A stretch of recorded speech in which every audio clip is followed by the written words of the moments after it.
നമസ്കാരം. ഇൻഫിനിറ്റ് സ്റ്റോറീസിന്റെ പുതിയൊരു അധ്യായത്തിലേക്ക് എല്ലാവർക്കും സ്വാഗതം. നമ്മുടെ ജീവിതത്തിലെ സകല ദുരിതങ്ങളും തീർത്തു തരാൻ സാക്ഷാൽ മഹാദേവൻ പൊന്നുതമ്പുരാൻ ശിവഭഗവാൻ എഴുന്നള്ളുന്ന മറ്റൊരു ശിവരാത്രി കൂടി പിറക്കുകയാണ്. ഇനി ശിവരാത്രിയിലേക്ക് 7 ദിവസം മാത്രമാണ് ദൂരമുള്ളത്. അടുത്ത ഞായറാഴ്ചയാണ് ശിവരാത്രി. ശിവരാത്രി അടുത്ത് നിൽക്കുന്ന ഈ ഒരു സമയത്ത് നിങ്ങളുടെ വീട്ടിലോ പരിസരത്തോ ഞാൻ ഈ പറയുന്ന ജീവികളെ കണ്ടാൽ ഒരിക്കലും ആട്ടിപ്പായിക്കല്ലേ. ഭഗവാൻ അയച്ചതാ. നിങ്ങളുടെ ജീവിതത്തിലെ സകല ദുഃഖ ദുരിതങ്ങളും തീരാൻ പോകുന്നു. നിങ്ങളുടെ വീട് രക്ഷപ്പെടാൻ പോകുന്നു എന്നതിൻ്റെ സൂചനയാണ് ഈ പക്ഷിമൃഗാദികളുടെ സാന്നിധ്യം ശിവരാത്രി അടുത്ത് നിൽക്കുന്ന ശിവഭൂതഗണങ്ങൾ ഈ ഭൂമിയിലുള്ള ഈ സമയത്ത് കാണുന്നത്. അതായത് ശിവപുരാണ പ്രകാരം ശിവരാത്രിക്ക് 7 ദിവസം മുന്നേ തന്നെ ശിവഭൂതഗണങ്ങൾ ഭൂമിയിലേക്ക് വരുമെന്നാണ് പറയുന്നത്. ഭഗവാനെ സ്വീകരിക്കാനായി ശിവഭൂതഗണങ്ങൾ ഭൂമി ഒരുക്കും എന്നാണ് പറയുന്നത്. അതുകൊണ്ട് തന്നെ ഭഗവാൻ കടന്നു വരുന്ന ഇടങ്ങളിലെല്ലാം ശിവഭൂതഗണങ്ങളുടെ നിമിത്തങ്ങൾ കാണാൻ സാധിക്കുമെന്നാണ് പറയുന്നത്. അതിലേറ്റവും പ്രധാനപ്പെട്ടതാണ് ചില പക്ഷിമൃഗാദികളുടെ സാന്നിധ്യം എന്ന് പറയുന്നത്. അതായത് ഞാൻ ഇന്ന് പറയാൻ പോകുന്ന 10 പക്ഷിമൃഗാദികളിൽ ഏതെങ്കിലും ഒരെണ്ണം നിങ്ങളുടെ വീട്ടിൽ കണ്ടു കഴിഞ്ഞാൽ ഈ ശിവരാത്രി അടുത്ത് നിൽക്കുന്ന 7 രാവുകളുടെ ഈ ഇടവേളയിൽ, ഈ 7 ദിവസങ്ങളുടെ ഇടവേളയിൽ ഏതെങ്കിലും ഒരു ജീവിയെ കണ്ടു കഴിഞ്ഞാൽ എഴുതി വെച്ചുകൊള്ളൂ, ഭഗവാൻ നിങ്ങളുടെ വീട്ടിൽ വരാൻ പോവുകയാണ്, നിങ്ങളുടെ ജീവിതം രക്ഷപ്പെടാൻ പോവുകയാണ്, ആ വീടിൻ്റെ സകല ദുരിതങ്ങളും തീർന്ന് ആ വീട് രക്ഷപ്പെടാൻ പോവുകയാണ് എന്നുള്ളത്. അതുകൊണ്ട് തന്നെ ഞാൻ ഈ പറയുന്ന പക്ഷിമൃഗാദികളെ വീട്ടിൽ കണ്ടു കഴിഞ്ഞാൽ ഉറപ്പായിട്ടും നല്ല ശകുനമായിട്ട് അത് കണക്കാക്കാം. ഒരിക്കലും ആട്ടിപ്പായിക്കാനോ കല്ലെടുത്തെറിയാനോ ഒന്നും നിൽക്കരുത്. അത് നിങ്ങൾക്ക് സൗഭാഗ്യമായിട്ട് വന്നതാണ്. അവയെ ആട്ടിപ്പായിക്കുന്നത് നമ്മളുടെ സൗഭാഗ്യം കാലുകൊണ്ട് തട്ടി എറിയുന്നതിന് തുല്യമാണ് എന്നുള്ളതാണ്. അപ്പം ദീർഘിപ്പിക്കുന്നില്ല, ഇന്നത്തെ അധ്യായത്തിലൂടെ നമുക്ക് മനസ്സിലാക്കാം ഏതൊക്കെയാണ് ആ പക്ഷിമൃഗാദികൾ, എന്തൊക്കെ കാര്യങ്ങളാണ് അവ നൽകുന്ന സൂചനകൾ എന്നുള്ളത്. ഒന്നൊന്നായിട്ട് പറയാം. ഇതിൽ ഒന്നാമത്തേത് എന്ന് പറയുന്നത് ഏറ്റവും പ്രധാനപ്പെട്ട കാര്യമാണ്. ശിവഭഗവാനുമായിട്ട് ബന്ധപ്പെടുത്തി പറയുന്ന പക്ഷിയാണ് ഈ ചിത്രങ്ങളിൽ കാണിച്ചിട്ടുള്ള നീലപ്പൊന്മാൻ എന്ന് പറയുന്നത്. നീലകാന്ത് എന്നൊക്കെയാണ് ഇതിനെ പറയുന്നത് പല നാടുകളിൽ. ഭഗവാൻ നീലകണ്ഠന്റെ രൂപവുമായിട്ട് സാദൃശ്യപ്പെടുത്തി ഭഗവാന്റെ സാന്നിധ്യം ഉള്ളടുത്ത് കാണുന്ന പക്ഷിയായിട്ട് പറയുന്ന പക്ഷിയാണ് ഈ നീലപ്പൊന്മാൻ അഥവാ ഈ നീലകാന്ത് എന്ന് പറയുന്ന ഈ പക്ഷി. ഇത് നിങ്ങളുടെ വീട്ടിലോ മരച്ചില്ലയിലോ ഈ ശിവരാത്രി അടുത്ത് നിൽക്കുന്ന ദിവസങ്ങളിൽ വന്നിരിക്കുന്നത് കാണാൻ സാധിച്ചാൽ അതീവ ശുഭകരമാണെന്നാണ് പറയുന്നത്. പലപ്പോഴും നമ്മളുടെ ശ്രദ്ധ ക്ഷണിക്കാനായിട്ട് ഇവ നമ്മളുടെ വീട്ടുമുറ്റത്തും മരച്ചില്ലയിലും ചെടികളുടെ ചില്ലയിലും ഒക്കെ വന്നിരിക്കും എന്നുള്ളതാണ്. ഭഗവാൻ ആ വീട്ടിലേക്ക് വരാൻ ആ വീട് ഒരുങ്ങിയിരിക്കുന്നു. ആ വീട് ഐശ്വര്യത്തിൻ്റെ ഉയർച്ചയുടെ വക്കിലാണ് എന്നുള്ളതിൻ്റെ ഒന്നാമത്തെ ലക്ഷണം കേട്ടോ. ഇതിനെ കണ്ട ഉപദ്രവിക്കാനോ അല്ലെങ്കിൽ ആട്ടിപ്പായിക്കാനോ പറത്തിവിടാനോ ഒന്നും നിൽക്കരുത്. അത് അവിടെ വന്നിരുന്നിട്ട് ഐശ്വര്യം നൽകി മടങ്ങുകയും ചെയ്യുന്നതാണ്. ഇതിനെ കാണുന്നത് ആ വീടിൻ്റെ ഭാഗ്യം എന്നാണ് പറയുന്നത്. ആ കാണുന്ന വ്യക്തിയുടെ ജീവിതത്തിൽ ഭഗവത് കൃപയാൽ ഒരുപാട് നല്ല കാര്യങ്ങൾ സംഭവിക്കും എന്നുള്ളതാണ്. ഈ ശിവരാത്രി അവർക്ക് ഭാഗ്യശിവരാത്രിയായി മാറും എന്നുള്ളതാണ്. അപ്പം പൊന്മാനാണ്, നീലപ്പൊന്മാനാണ് ഒന്നാമത്തേത് എന്ന് പറയുന്നത്. രണ്ടാമത്തേത് എന്ന് പറയുന്നത് പൂച്ച വന്നു കയറി പ്രസവിക്കുന്നതാണ്.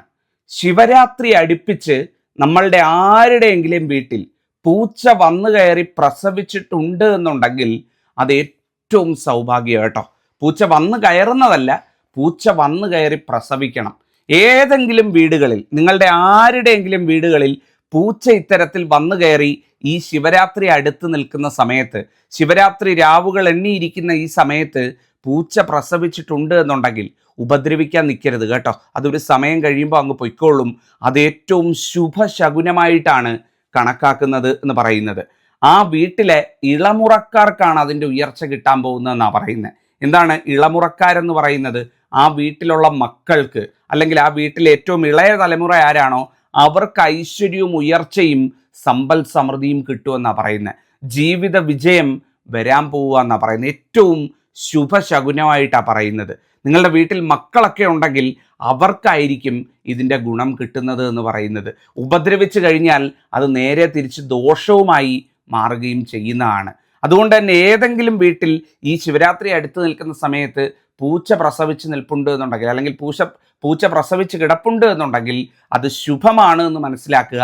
നല്ലതാണ്, ഒരിക്കലും ദോഷമല്ല. നിങ്ങളുടെ ജീവിതത്തിൽ വഴിത്തിരിവാകാൻ പോകുന്ന ശിവരാത്രിയാണ് വരുന്നത് എന്ന് മനസ്സിലാക്കുക. ഇതാണ് രണ്ടാമത്തേത് എന്ന് പറയുന്നത്. മൂന്നാമത്തേത് എന്ന് പറയുന്നത്, എൻ്റെ വീഡിയോ കാണുന്ന എല്ലാവരും നിങ്ങളുടെ വീടിൻ്റെ വടക്ക് വശം പോയൊന്ന് നോക്കണേ. വീടിൻ്റെ വടക്ക് ദിക്കുണ്ടല്ലോ, വീടിൻ്റെ വടക്ക് വശം, ഒരു വീടിന് 4 ദിക്കുണ്ടാവില്ലേ, അതിൽ വടക്ക് വശം പോയി നോക്കണം. എന്താ നോക്കണ്ടേന്ന് പറഞ്ഞു കഴിഞ്ഞാൽ, ഈ ചിത്രത്തിൽ കാണിച്ചിട്ടുള്ള പോലെ ഇതാണ് നമ്മൾ ഈ പറയുന്ന വേട്ടാളൻ, അല്ലെങ്കിൽ പല പേരുകളിൽ പല നാടുകളിൽ അറിയപ്പെടുന്നത്. നമ്മളൊക്കെ ഇതിന് വേട്ടാളൻ എന്നാണ് പറയുന്നത്. ഈ വേട്ടാളൻ ഭിത്തിയിലോ ചുവരിലോ കൂട് വെച്ചിട്ടുണ്ടായിരിക്കും. ചില വീടുകളിൽ ഉത്തരത്തിലും കൂട് വെച്ചിട്ടുണ്ടായിരിക്കും. അത് വീടിൻ്റെ വടക്ക് ഭാഗത്ത് കൂട് വെച്ച് കാണുന്നത്, പ്രത്യേകിച്ചും ഈ ശിവരാത്രി അടുത്ത് നിൽക്കുന്ന ഈ പുണ്യ ദിവസങ്ങളിൽ അത് ദർശിക്കാനാകുന്നത് ഏറ്റവും ശുഭശകുനമായിട്ടാണ് കണക്കാക്കപ്പെടുന്നത്. വീടിൻ്റെ വടക്ക് വശത്ത്, മറ്റ് ദിശകളിലൊക്കെ ഉണ്ടെങ്കിൽ നിങ്ങൾ ഉടച്ചു കളയുന്നതിലൊന്നും തെറ്റ് പറയുന്നില്ല. പക്ഷെ വീടിൻ്റെ വടക്ക് ദിശയിലുണ്ട് എന്നുണ്ടെങ്കിൽ ഒരിക്കലും അത് ഉടച്ചു കളയരുത് കേട്ടോ. ശിവരാത്രി കഴിയുന്നിടം വരെങ്കിലും അതവിടെ വെച്ചേക്കുക. അത് സൗഭാഗ്യ ലക്ഷണമായിട്ടാണ് ലക്ഷണശാസ്ത്രത്തിൽ പറയുന്നത് എന്നുള്ളത്. വീടിൻ്റെ വടക്ക് വശത്ത് മാത്രമാണ് ഞാൻ പറയുന്നത്, മറ്റൊരു ദിക്കിലുമല്ല. വീടിൻ്റെ വടക്ക് വശം, അത് വടക്ക് കിഴക്കോ വടക്ക് പടിഞ്ഞാറോ വടക്ക് മധ്യത്തിലോ എവിടെയാവാം, വടക്ക് വരുന്ന വടക്ക് ഭാഗം ഭിത്തിയിലോ ചുവരിലോ അല്ലെങ്കിൽ ഉത്തരത്തിലോ ഇത്തരത്തിൽ വേട്ടാളൻ കൂട് വെച്ചിട്ടുള്ളത് അത് ഏറ്റവും ശുഭകരമാണെന്ന് മനസ്സിലാക്കുക. കുളവി എന്നൊക്കെ പല പേരുകളിൽ ഇതിനെ അറിയപ്പെടും. നിങ്ങളുടെ നാട്ടിൽ എന്താണ് ഇതിൻ്റെ പേരെന്നുള്ളതെന്ന് പറഞ്ഞാൽ നന്നായിരിക്കും. അപ്പോൾ മറ്റുള്ളവർക്ക് മനസ്സിലാകാൻ എളുപ്പമാണ്. ഇത് കൂട് വെച്ചിട്ടുണ്ട് വടക്ക് ഭാഗത്ത് എന്നുണ്ടെങ്കിൽ നിങ്ങളുടെ ജീവിതത്തിൽ ധന അഭിവൃദ്ധി വരുമെന്നാണ് പറയുന്നത്. ആ വീടിന് ഉയർച്ച വരുമെന്നാണ് പറയുന്നത്. സാമ്പത്തിക അഭിവൃദ്ധിയിലൂടെ ആ വീട് ഉയരത്തിലേക്ക് പോകുമെന്നാണ് കണക്കാക്കുന്നത്. ഇതാണ് മൂന്നാമത്തേത് എന്ന് പറയുന്നത്. നാലാമത്തേത് എന്ന് പറയുന്നത് അപൂർവങ്ങളിൽ അപൂർവമായി മാത്രം കിട്ടുന്ന ഒരു മഹാഭാഗ്യമാണ്. കാര്യം മറ്റൊന്നുമല്ല, നിങ്ങളുടെ ആരുടെയെങ്കിലും വീട്ടിൽ ഒറ്റ തിരിഞ്ഞ് ഒരു അരയന്നം അല്ലെങ്കിൽ ഒരു താറാവ് വന്ന് കയറുക എന്ന് പറയുന്നത്, എവിടെ നിന്നാണെന്നറിയത്തില്ല, എവിടെ നിന്നെങ്കിലും ഒറ്റ തിരിഞ്ഞൊരു താറാവ് അല്ലെങ്കിൽ ഒരു അരയന്നം വീട്ടിലേക്ക് വന്ന് കയറുക. നമ്മൾ ഒരു ദിവസം നോക്കുമ്പോൾ ഉണ്ട്, ശിവരാത്രി അടുത്ത് നിൽക്കുകയാണ്, നമ്മളുടെ വീട്ടിൻ്റെ മുറ്റത്തേക്ക് ഒരു താറാവ് അത്തരത്തിൽ ഒറ്റയ്ക്ക് കയറി വരികയാണ്. എവിടുന്നാണെന്നറിയത്തില്ല, വന്ന് ശബ്ദം ഉണ്ടാക്കുന്നു, ചിലപ്പോൾ വീട്ടിലൊക്കെ ഇങ്ങനെ കൊത്തിപ്പറക്കുന്നു, കുറച്ച് കഴിയുമ്പോൾ അത് എങ്ങോട്ടെങ്കിലും അങ്ങ് പോവുമായിരിക്കും. പക്ഷേ ഒറ്റ തിരിഞ്ഞ്, കൂട്ടമായിട്ടല്ല, ഒറ്റ തിരിഞ്ഞ് താറാവ് വീട്ടിൽ വന്ന് കയറുന്നത് ഏറ്റവും ശുഭസൂചനയായിട്ടാണ്, ഏറ്റവും ശുഭശകുനമായിട്ടാണ് നിമിത്തശാസ്ത്രം പറയുന്നത് എന്നുള്ളത്. ശിവരാത്രി അടുത്ത് നിൽക്കുന്ന ഭഗവത് സാന്നിധ്യം, ഭഗവാന്റെ ഭൂതഗണങ്ങളുടെ സാന്നിധ്യമുള്ള സമയത്ത് ഇത്തരത്തിൽ ചില നിമിത്തങ്ങൾ ഉണ്ടാകുന്നത് ഏറ്റവും ഐശ്വര്യമായിട്ടാണ് പറയുന്നത്. നമ്മുടെ ജീവിതത്തെ തന്നെ മാറ്റിമറിക്കാൻ, നമ്മുടെ ജീവിതത്തിലേക്ക് ഭഗവാൻ വന്ന് അനുഗ്രഹിച്ച് സൗഭാഗ്യപൂർണമായി തീരാൻ ഇത് സഹായിക്കുമെന്നാണ് പറയുന്നത്. ഏറ്റവും ശുഭനിമിത്തമാണ്. ഇതിനെ ആട്ടിപ്പായിക്കരുത്, ആട്ടിപ്പായിച്ച് സൗഭാഗ്യമില്ലാതാക്കരുത് എന്നുള്ളതാണ്. ഇതാണ് നാലാമത്തെ ലക്ഷണം എന്ന് പറയുന്നത്. അഞ്ചാമത്തെ ലക്ഷണം എന്ന് പറയുന്നത് കാക്കയുമായിട്ട് ബന്ധപ്പെട്ടാണ്. നിങ്ങൾക്കറിയാമല്ലോ, പിതൃപക്ഷിയാണ് കാക്ക എന്ന് പറയുന്നത്. ശിവരാത്രി എന്ന് പറയുന്നത് ഭഗവാന്റെ ഒരു രാത്രിയാണ്. ആ ഒരു ശിവരാത്രി അടുത്ത് നിൽക്കുന്ന ഭൂതഗണങ്ങൾ വരുന്ന സമയത്ത് ചില പിതൃക്കളെ കൂടെ കൂട്ടിയിട്ട് വരുമെന്നാണ് പറയുന്നത്. ആ പിതൃക്കന്മാരുടെ സാന്നിധ്യമുള്ള വീടുകളിൽ, ഭഗവാൻ വരാൻ പോകുന്ന അനുഗ്രഹിക്കുന്ന പിതൃപ്രീതിയുള്ള വീടുകളിൽ കാക്ക ഒരു ലക്ഷണം കാണിക്കുമെന്നാണ് പറയുന്നത്.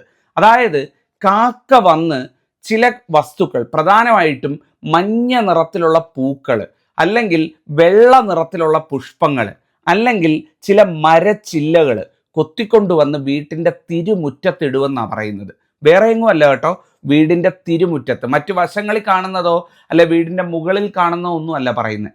വീടിൻ്റെ തിരുമുറ്റത്ത്. തിരുമുറ്റം എന്ന് പറഞ്ഞാൽ എന്താ? നമ്മളുടെ വീടിൻ്റെ മെയിൻ ഡോറ് തുറന്ന് നമ്മൾ മുറ്റത്തേക്ക് ഇറങ്ങുന്ന ആ മുറ്റം നീണ്ട ഭാഗം ഉണ്ടല്ലോ, അതാണ് തിരുമുറ്റം എന്ന് പറയുന്നത്. ആ തിരുമുറ്റത്ത് കൊണ്ടുവന്ന് ഇടുമെന്നാണ് പറയുന്നത്. വെള്ളപ്പൂക്കൾ, മഞ്ഞപ്പൂക്കൾ, ചില മരച്ചില്ലകൾ, ചില ലോഹ കഷ്ണങ്ങൾ, ഇങ്ങനെയൊക്കെയുള്ള ചില വളരെ വ്യത്യസ്തമായിട്ടുള്ള കാര്യങ്ങൾ കാക്ക കൊത്തിക്കൊണ്ട് വന്ന് ഇടുകയോ അല്ലെ കാക്ക കൊത്തിക്കൊണ്ട് വന്ന് ഇടുന്നത് നിങ്ങൾ കാണുകയോ ചെയ്തു കഴിഞ്ഞാൽ അത് ഏറ്റവും ശുഭമാണെന്നാണ് പറയുന്നത്. അത് വന്ന് വീഴുന്നതോടുകൂടി ദോഷങ്ങൾ നീങ്ങുമെന്നാണ് കാണുന്നത്. ആ വീട്ടിൽ എല്ലാ രീതിയിലുള്ള സമൃദ്ധിയും വന്നു ചേരുമെന്ന ഭഗവാൻ ആ വീട്ടിലേക്ക് കടന്നു വരും. ശിവരാത്രിക്ക് മുന്നോടിയായി ലക്ഷണം ഭഗവാനെ സ്വീകരിക്കാൻ വീട് ഒരുക്കണം എന്നുള്ളതിൻ്റെ മുന്നോടിയാണെന്നാണ് പറയുന്നത്. ആ വീട്ടിൽ ഭഗവാൻ എത്തിയിരിക്കും, ആ വീട് രക്ഷപ്പെട്ടിരിക്കും എന്നുള്ളതാണ്. അതുകൊണ്ട് തന്നെ കാക്ക അത്തരത്തിൽ എന്തെങ്കിലും കൊത്തിക്കൊണ്ടുവന്ന് ഇടുകയോ മറ്റോ ചെയ്തു കഴിഞ്ഞാൽ ആരും അതെടുത്ത് കളയാനോ അല്ലെങ്കിൽ കാക്കയെ ആട്ടിപ്പായിക്കാനോ ഒന്നും നിൽക്കരുത്. ഏറ്റവും ശുഭകരമായിട്ടുള്ള ശകുനമാണ്. ഈ ശകുനം ഏതൊക്കെ വീട്ടിൽ കണ്ടിട്ടുണ്ടോ, അപൂർവമായിട്ടേ സംഭവിക്കുള്ളൂ, പക്ഷെ കണ്ടിട്ടുണ്ടോ, ആ വീടൊക്കെ രക്ഷപ്പെട്ട ചരിത്രമേ ഉണ്ടായിട്ടുള്ളൂ എന്നുള്ളതാണ്. ഇതാണ് 5ാമത്തെ കാര്യം എന്ന് പറയുന്നത്. അടുത്തത് 6ാമത്തെ കാര്യം എന്ന് പറയുന്നത്, ദാ ഈ പക്ഷിയെ നിങ്ങളുടെ വീട്ടിൽ രാവിലെ കാണുകയാണെന്നുണ്ടെങ്കിൽ അതിൽ പരമൊരു ഐശ്വര്യം വേറെ കിട്ടാനില്ല എന്നുള്ളതാണ്. ഇതെല്ലാ വീടുകളിലും പോകുന്ന പക്ഷിയല്ല കേട്ടോ. ഈശ്വര നിമിത്തമുള്ള അല്ലെങ്കിൽ ഈശ്വര സാന്നിധ്യമുള്ള ദൈവാധീനമുള്ളവർ താമസിക്കുന്ന വീടുകളിൽ, ഈശ്വരാധീനമുള്ളവർ താമസിക്കുന്ന വീടുകളിൽ മാത്രം ചെല്ലുന്ന ഒരു പക്ഷിയാണ്. ഇതിൻ്റെ പേര് ഓലേഞ്ഞാലി ആണ്. നിങ്ങളെ കണ്ടിട്ടുണ്ടാവുമെന്ന് വിചാരിക്കുന്നു.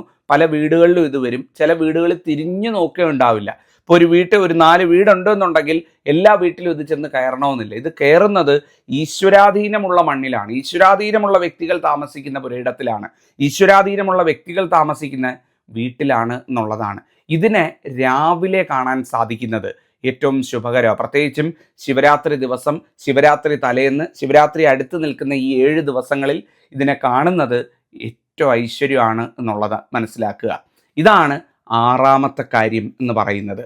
7ാമത്തേത് എന്ന് പറയുന്നത് എല്ലാവരും ശ്രദ്ധിക്കണം കേട്ടോ. എല്ലാവരും, വീഡിയോ കാണുന്ന എല്ലാവരും ഒരു പ്രത്യേക ശ്രദ്ധ കൊടുക്കണം. നിങ്ങളുടെ വീട്ടിലോ പരിസരത്തോ സർപ്പം അല്ലെങ്കിൽ പാമ്പിനെ കാണുന്നത് ശിവരാത്രി അടുത്ത് നിൽക്കുന്ന സമയം അതീവ ശുഭകരമായിട്ടാണ് പറയുന്നത്. അത് ഏത് നേരത്ത് കണ്ടാലും, രാത്രിയായാലും പകലായാലും, ഏത് നേരത്ത് സർപ്പ സാന്നിധ്യം ശിവരാത്രി അടുത്ത് നിൽക്കുന്ന സമയത്ത് വീട്ടിൽ കണ്ടാലും അത് നല്ല ശകുനമായിട്ടാണ് പറയുന്നത്. പലരും പേടിക്കും, അയ്യോ എന്തെങ്കിലും ദോഷമാണോ എന്ന്. ഒരിക്കലും അല്ല കേട്ടോ. ഏറ്റവും നല്ലതായിട്ട് അതിനെ കണക്കാക്കാം എന്ന് കരുതി പാമ്പിനെ കാണുമ്പം പോയി അപകടം വിളിച്ചു വരുത്തണമെന്നുള്ളതല്ല. ഒരിക്കലും പാമ്പിനെ തല്ലിക്കൊല്ലാനോ ഉപദ്രവിക്കാനോ പാടില്ല എന്നുള്ളതാണ്. പാമ്പിനെ പിടിച്ചു മാറ്റുന്ന ആളുകളെ കൊണ്ടുവന്ന് അതിനെ പിടിച്ചു മാറ്റിക്കുന്നതിലോ എടുത്തു മാറ്റുന്നതിലോ ഒന്നും ദോഷമില്ല. പക്ഷേ ഒരിക്കലും ആ മണ്ണിലിട്ട് അതിനെ തല്ലിക്കൊല്ലാനോ ഭഗവത് പ്രീതി നിറഞ്ഞു നിൽക്കുന്ന ഈ ഒരു സമയത്ത് അതിനെ ദ്രോഹിക്കാനോ പാടില്ല എന്നുള്ളതാണ്. ആ നാഗശാപം ശിവരാത്രിക്ക് കിട്ടിക്കഴിഞ്ഞാൽ ആ വീട് മുടിയും എന്നുള്ളതാണ്. അതുകൊണ്ട് പാമ്പിനെ കണ്ടു കഴിഞ്ഞാൽ ഒന്നുകിൽ അതിനെ അത് പോകുന്ന വഴിക്ക് അതിനെ വിടുക, അതല്ല എന്നുണ്ടെങ്കിൽ അതിനെ പിടിച്ചു മാറ്റാനായിട്ടുള്ള കൊണ്ടുവന്ന് സജ്ജീകരണമായിട്ട് വന്ന് ആളുകളെ കൊണ്ടുവന്ന് അത് മാറ്റിക്കുക എന്നുള്ളതാണ്. ഒരിക്കലും കമ്പും വടിയും എടുത്ത് കാണുന്ന ഉടനെ തന്നെ പോയി അതിനെ തല്ലിക്കൊന്ന് ആ ശാപദോഷം വിളിച്ചു വരുത്തരുത്. 7 തലമുറകൾ മുടിയുമെന്നാണ് പറയുന്നത്. 7 തലമുറകൾ, നിങ്ങൾക്ക് മാത്രമല്ല വരുന്ന തലമുറകൾ വരെ നരകിക്കുമെന്നാണ് പറയുന്നത്. അത്രയും ശക്തിയുള്ള സമയമാണ് ശിവരാത്രി സമയം എന്ന് പറയുന്നത്. അറിഞ്ഞിരുന്നുകൊണ്ട് ആരും ഈ ദോഷം വിളിച്ചു വരുത്തരുത്. അതുകൊണ്ടാണ് ഞാൻ പറഞ്ഞത് എല്ലാവരും ശ്രദ്ധിക്കണം. ഞാൻ വീണ്ടും വീണ്ടും പറയുന്നു, അറിഞ്ഞിരുന്നുകൊണ്ട് ആരും ആ ദോഷം വിളിച്ചു വരും. നമുക്ക് ആ ദോഷം വേണ്ട. ഭഗവാൻ അറിഞ്ഞിരുന്ന് നമുക്ക് എല്ലാ സൗഭാഗ്യവും തരും. ദോഷങ്ങൾ ഈ സമയത്ത് വിളിച്ചു വരുത്താതിരിക്കുക എന്നുള്ളതാണ്. അടുത്തത് 8ാമത്തെ കാര്യം എന്ന് പറയുന്നത് വളരെ അപൂർവങ്ങളിൽ അപൂർവമായിട്ട് സംഭവിക്കുന്നത്. ഇതെന്ന് പറഞ്ഞാൽ ഞാൻ പറയുമ്പോൾ ഒരുപക്ഷെ ഇങ്ങനെ ഉണ്ടോ എന്ന് പോലും നിങ്ങൾ ചോദിക്കും. അത്ര അപൂർവങ്ങളിൽ അപൂർവമായിട്ട് സംഭവിക്കുന്ന ഒരു കാര്യമാണ്. പലരും ഇത് ആദ്യമായിട്ടായിരിക്കും കേൾക്കുന്നത് എന്ന് പറയുന്നത്. വെള്ളക്കാക്കയുടെ സാന്നിധ്യം വീട്ടിലുണ്ടാവുമെന്നാണ് പറയുന്നത്. ശിവരാത്രി സമയത്ത് ഏതെങ്കിലും വീടുകളിലോ പരിസരത്തോ വെള്ളക്കാക്ക വന്നാൽ, അങ്ങനെ ഒരു കാക്കയുണ്ടോ തിരുമേനി, വെള്ളക്കാക്ക എന്ന് പലരും ചോദിക്കും. ഉണ്ട്. വെളുത്ത നിറത്തിലുള്ള തൂവലുള്ള കാക്ക. അതായത് ഒരുപാടൊന്നും കാണത്തില്ല, അപൂർവങ്ങളിൽ അപൂർവമായിട്ടായിരിക്കും കാണുന്നത്. ചിലപ്പോൾ എല്ലാ തൂവലും വെളുത്തിട്ടുണ്ടാവണമെന്നില്ല, ചിറക് മാത്രം വെളുത്തിരിക്കും, ബാക്കിയൊക്കെ കറുപ്പായിരിക്കും. അല്ലെങ്കിൽ പൂർണ്ണമായിട്ടും വെളുത്തിരിക്കും.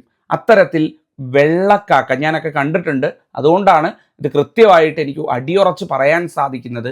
വെള്ളക്കാക്കയുടെ സാന്നിധ്യം ഈ ഒരു പകൽ സമയത്ത്, നമ്മളുടെ ഈ ശിവരാത്രി അടുത്ത് നിൽക്കുന്ന ശിവരാത്രി പകൽ സമയത്ത് വീട്ടിലോ പരിസരത്തോ കാണുന്നത് അത് അപൂർവങ്ങളിൽ അപൂർവമായ ഭാഗ്യമാണെന്നാണ് പറയുന്നത്. ഭഗവാന്റെ സാന്നിധ്യം ആ വീട്ടിലുണ്ട്. ഭഗവാൻ വരാനായി ആ വീട് ഒരുങ്ങിയിരിക്കുക എന്നാണ് പറയുന്നത്. അതിൽ പരം ഒരു ഭാഗ്യം ആ കാഴ്ച കാണുന്ന വ്യക്തിക്ക് കിട്ടാനില്ല എന്നാണ് പറയുന്നത്.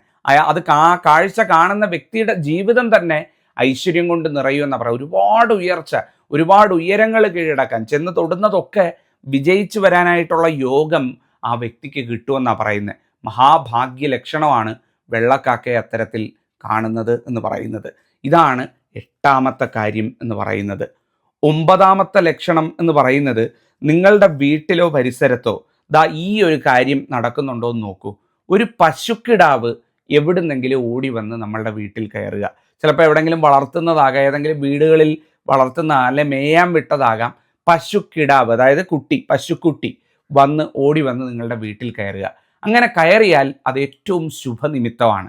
അങ്ങനെ വരുന്ന പശുക്കിടാവിനെ വെറും കൈയോടെ മടക്കി അയക്കരുതെന്നാണ് തീരുമാനം. അതായത് അങ്ങനെ വരുന്ന പശുക്കിടാവിന് എന്തെങ്കിലും ഒന്ന് കൊടുക്കണം വീട്ടിലുള്ളത്. ഒന്നുമില്ലെങ്കിൽ ഒന്ന് ഓടിപ്പോയി കുറച്ച് പഴം വാങ്ങിച്ചുകൊണ്ട് വന്നായാലും അതിന് കൊടുക്കണം കേട്ടോ. അത് കൊടുക്കുന്നത് നിറഞ്ഞ മനസ്സാണ്. ആ വീട് രക്ഷപ്പെടും. ഐശ്വര്യത്തിൻ്റെ സമൃദ്ധിയുടെ ലക്ഷണമാണ് പശുക്കിടാവ് ഓടി വന്ന് കയറുക എന്ന് പറയുന്നത്. ശിവരാത്രി അടുത്ത് നിൽക്കുകയാണ്. ഏറ്റവും ചൈതന്യം നിറഞ്ഞു നിൽക്കുന്ന സമയമാണ്. ഏത് വീട്ടിലാണോ അത്തരത്തിൽ പശുക്കിടാവിനെ ഊട്ടുന്നത് ആ വീടൊക്കെ രക്ഷപ്പെട്ട ചരിത്രം ഉണ്ടായിട്ടുള്ളൂ. ഇനിയിപ്പം അങ്ങനെ ഓടി വന്ന് കയറിയില്ല എങ്കിൽ പോലും നിങ്ങളുടെ വീട്ടിനടുത്ത് എവിടെങ്കിലും പശുക്കിടാവുള്ള വീടുകളുണ്ട് എന്നുണ്ടെങ്കിൽ ഒന്ന് വീട്ടിലോട്ട് കൊണ്ടുവരുമെന്ന് ചോദിച്ചിട്ട് വീട്ടിൽ കൊണ്ടുവന്നായാലും അതിന് ഒരു പടലപ്പഴമോ എന്തെങ്കിലും ആഹാരമോ വീട്ടിൽ നിന്ന് കൊടുത്താൽ അത് നിങ്ങൾക്ക് 100 മേനിയായിട്ട് ഈ ശിവരാത്രി അടുത്ത് നിൽക്കുന്ന സമയം ശിവഭഗവാനെ തൊട്ട് സത്യം ചെയ്ത് പറയുന്നു, നിങ്ങളുടെ ജീവിതത്തിൽ നല്ലതേ വരുള്ളൂ. ആ അന്നം കൊടുക്കുന്നത് നിങ്ങളുടെ ജീവിതം രക്ഷപ്പെടുത്തും. 1ന് 100 ഭഗവാൻ നിങ്ങൾക്ക് തിരിച്ചു തരും എന്നുള്ളതാണ് ഏറ്റവും സത്യമുള്ള കാര്യം. പറ്റുന്നവരൊക്കെ ചെയ്യണേ. അഥവാ ഇനി ഏതെങ്കിലും വീടുകളിൽ ഓടി വന്ന് കയറിയാൽ ഞാൻ ഈ പറഞ്ഞ അങ്ങ് ചെയ്യുക. പശു കിടാവാകട്ടോ, വലിയ പശുവിനും കൊടുക്കുക ഏറ്റവും നല്ലത് തന്നെയാണ്. പക്ഷെ കിടാവിന് കൊടുക്കുന്നതാണ് ഏറ്റവും ഫലസിദ്ധി കിട്ടുന്ന ഒരു കാര്യം എന്ന് പറയുന്നത്. അപ്പം ഈ ഒരു കാര്യവും കൂടെ എല്ലാവർക്കും ശ്രദ്ധിക്കാം. 10ാമത്തേത് എന്ന് പറയുന്നത്, സന്ധ്യയ്ക്ക് നിലവിളക്ക് വെക്കുന്ന സമയത്ത് നിലവിളക്ക് വെച്ചിരിക്കുന്ന ആ വീടിൻ്റെ ഉമ്മറത്ത് അല്ലെങ്കിൽ വീട്ടുമുറ്റത്ത് കീരിയെ കാണാൻ സാധിക്കും എന്നുള്ളതാണ്. ചിലപ്പം വിളക്ക് തൊഴുത് അങ്ങോട്ട് മാറി മുറ്റത്തോട്ട് നോക്കുമ്പോഴായിരിക്കും ഒരു കീരി വന്ന് എത്തി നോക്കി നിൽക്കുന്നതായിട്ട് കാണുന്നത്. വിളക്ക് തൊഴുതിട്ട് തിരിഞ്ഞു നോക്കുമ്പോഴായിരിക്കും അത് ആ മുറ്റത്തൊരു കീരി നിൽക്കുന്നതായിട്ട് കാണുന്നത്. ഏറ്റവും ഐശ്വര്യം കേട്ടോ, സമ്പൽ സമൃദ്ധി. ആ വീട്ടിന് കുബേരയോഗം കിട്ടുമെന്നാണ് പറയുന്നത്. കുബേര വാഹനമാണ് കീരി എന്ന് പറയുന്നത്. കുബേരന് എല്ലാ സമ്പത്തും ഐശ്വര്യവും നൽകി അനുഗ്രഹിച്ചത് പരമശിവനാണ്. പരമശിവനിൽ നിന്നാണ് കുബേരൻ എല്ലാ ധനവും കിട്ടിയത്. എല്ലാ ധനത്തിൻ്റെ അധിപതിയായി ഭഗവാൻ മാറിയത്, കുബേര ഭഗവാൻ മാറിയത് ശിവഭഗവാന്റെ അനുഗ്രഹത്താലാണ്. ആ കുബേര ഭഗവാന്റെ അനുഗ്രഹം നമ്മളിലേക്ക് ശിവനിലൂടെ വരുന്നു എന്നുള്ളതിൻ്റെ ലക്ഷണമാണ് ഈ കീരിയ ത്രിസന്ധ്യയ്ക്ക് വിളക്ക് വയ്ക്കുന്ന നേരത്ത് കാണുന്നത് എന്ന് പറയുന്നത്. നിങ്ങളുടെ ആരുടെയെങ്കിലും വീട്ടിൽ അത്തരത്തിൽ കീരിയെ കണ്ടു കഴിഞ്ഞാൽ മനസ്സിലാക്കുക, സർവ്വസൗഭാഗ്യമാണ്. ഒരിക്കലും ആട്ടിപ്പായിക്കരുത്, നല്ലതാണ് എന്നുള്ളതാണ്. ഇതാണ് 10ാമത്തെ ലക്ഷണം. അപ്പം ഞാൻ ഈ പറഞ്ഞ 10 ലക്ഷണത്തിൽ ഒരെണ്ണമെങ്കിലും വീട്ടിൽ കാണുന്നുണ്ടോ എന്ന് നോക്കൂ. ഉണ്ടെങ്കിൽ നിങ്ങൾ ഭാഗ്യവാനാണ്. എല്ലാ സൗഭാഗ്യവും ജഗദീശ്വരൻ നൽകി അനുഗ്രഹിക്കും. നന്നായി വരും. നിങ്ങൾക്കും കുഞ്ഞുങ്ങൾക്കും കുടുംബത്തിനും ഈ ശിവരാത്രി സൗഭാഗ്യരാത്രിയായി മാറുകയും ചെയ്യുന്നതാണ്. അപ്പം ഇത് പറയാൻ വേണ്ടിയാണ് വന്നത്. എന്തെങ്കിലും സംശയങ്ങളുണ്ടെങ്കിൽ ചോദിക്കാം. ജഗദീശ്വരനെ അനുഗ്രഹിക്കട്ടെ. ഓം നമഃ ശിവായ.